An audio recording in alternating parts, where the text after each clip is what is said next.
Hi guys, this is lesson 6.1, finding inverse functions. It technically starts on page 89 of your Springboard book, but we're actually going to skip page 89 and all of page 90 and jump to page 91. So that's where you should be looking in your Springboard book. And you'll definitely want a pen or a pencil to be writing down some notes and possibly a calculator, but you may not even need that for today. Okay? So our learning targets are, and these are on page, again, 89 in your book, but we're skipping over some of that. So we're going to find the inverse of a function, and we are going to write the inverse using the proper notation. So you may have seen this button on your calculator, but the notation is, it's under the math button. It looks like this. So that little -1 as an exponent, that means inverse. So the notation we're going to use is like the f inverse of x. So if you have your function f of x, then the inverse of that is going to be f to the -1x, or we'll call that f inverse. Okay? So right here it says two functions f and g are inverse functions if and only if f of g of x equals x for all x in the domain of g, and g of f of x equals x for all x in the domain of f. Okay, what the heck does that mean? Well, remember how in activity 5 we were doing composite functions? So basically, this is a way you can check to see if two functions are inverses of each other. You can compose them inside of each other and see if they equal x. Okay? Then it talks here about the function notation. F inverse denotes that the inverse of a function f and is read f inverse, as I already mentioned. You have your math term over here, which basically says what's highlighted. And then it says item 6 showed that the domain of a function is the range of its inverse. We didn't do item 6, but that is always going to be true, that the domain of a function will be the range of its inverse and vice versa. So the range of a function is the domain. So they just kind of flip-flop when we're talking about inverse functions. The domain and range flip-flop. So to find the inverse of a function algebraically, there are basically 4 steps that we're going to follow. The first step is you have to let f of x or g of x or h of x or whatever the function is named, you have to let that equal y. Okay, so we're going to change it to be a y. Then your job is to switch your x and your y variables, and then you're going to solve for y and then write it in the proper notation. And I have these steps down here for you guys, so I'll star those. You might want to write those down when we get to that part. Excuse me. But like I said, change f of x or whatever the function name is to y, switch your x and your y, and then solve for y. And then once you have it solved for y, you're going to rewrite your function as the inverse notation. Okay? So example A shows just that. You start with the function f of x equals 2x minus 4. You change that f of x to be a y. Then you switch your x and your y, and you solve for y, and you rewrite it as f inverse. Okay, so let's try one together. Okay, so for part A, it says f of x equals -3x plus 8. So my first step, I am going to change f of x to be y. So I'm now left with y equals, -3x plus 8. All right, so first step, pretty easy, right?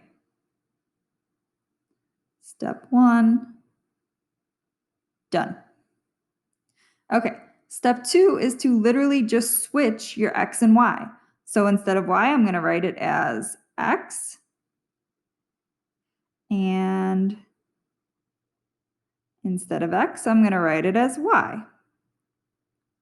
And voila, I just switched my x and y. Step 2, done. Step 3, let's solve for y. So now in order to solve for y, that means I need to get it by itself. So the first thing I'm going to do is use my opposite operation, and I'm going to subtract 8 from both sides.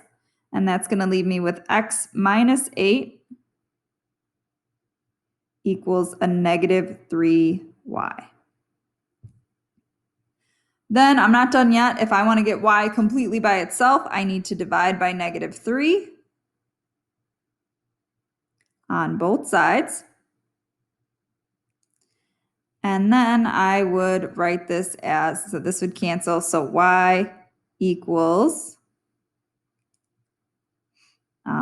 x minus 8 over negative 3.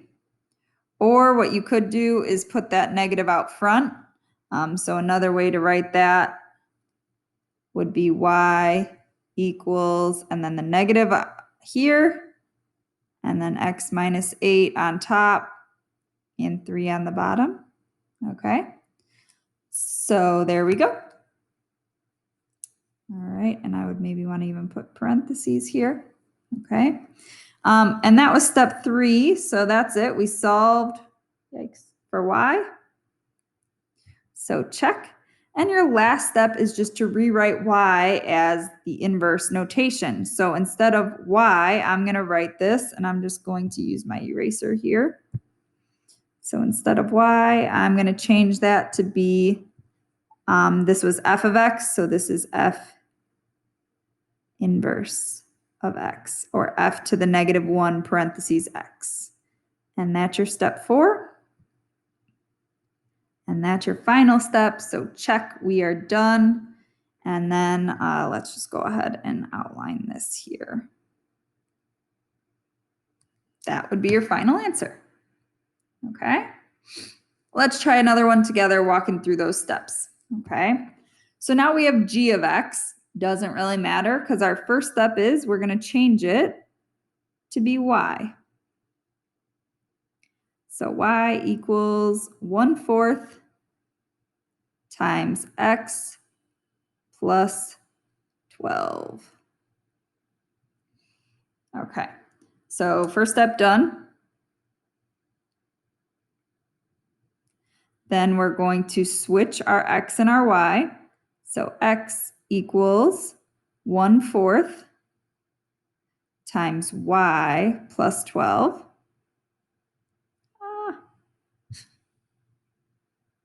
Okay, step 2 done. And then we're going to solve for y. So x equals 1/4 y plus 12. We need to solve for that y. So the first thing you're probably going to want to do here, or at least what I would do here, is you might want to multiply both sides by that 4. Because we have 1/4, so if we go ahead and multiply by the reciprocal, which would be 4/1, which we know is just 4, then we can write it like this.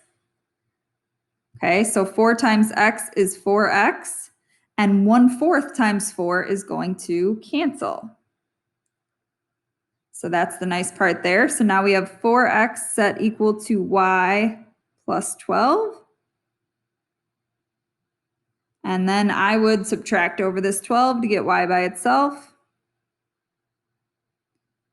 And you're left with y equals 4x minus 12.